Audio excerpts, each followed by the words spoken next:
Kung mahilig ka sa dim sum and Chinese food, this is the place for you. We enjoyed more than 20 kinds of dim sum in this restaurant, kaya naman craving satisfied tayo. Guys, let me show you yung paboritong puntahan ni Papa magmula noon pa. Sa tuwing magkikrave siya nung beef siomai at ng chicken feet. This is none other than Fortune Tea House at nandito tayo sa SM City Clark branch nila.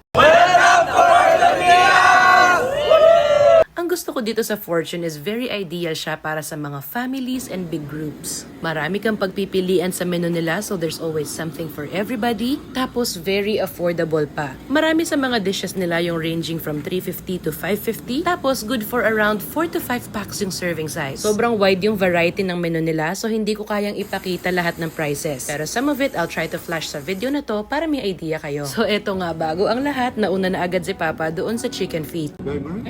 Hindi na namin kailangan itanong kung anong gusto niya. Basta automatic itong chicken feet, beef siomai, at saka yung pork ribs with tausi.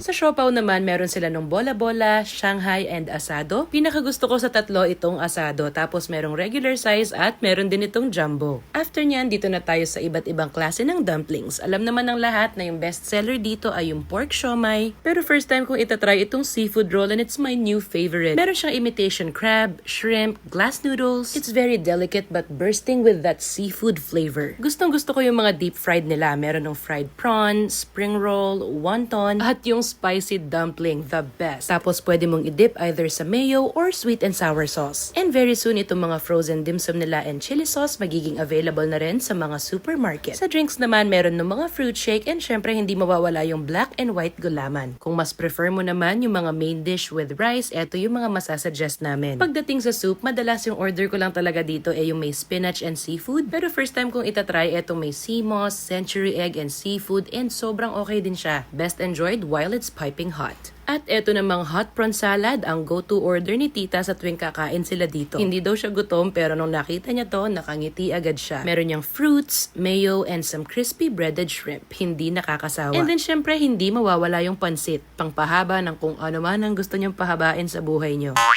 Pag ganito yung pansit, ninanamnam ko yung pagka-savory niya at hindi ko nilalagyan ng kalamansi. Tapos eto yung ating grand finale, yung beef tenderloin with black pepper sauce. Tapos ipapares natin sa seafood fried rice. Malambot yung beef, ang sarap nung anghang, tapos very generous sa sauce at sa sibuyas. Nako, make sure itatry nyo to. To those who are planning to dine out with family and friends, tapos naghahanap nung masarap pero affordable na food, Fortune Tea House. Itry nyo, sigurado mag-e-enjoy kayo.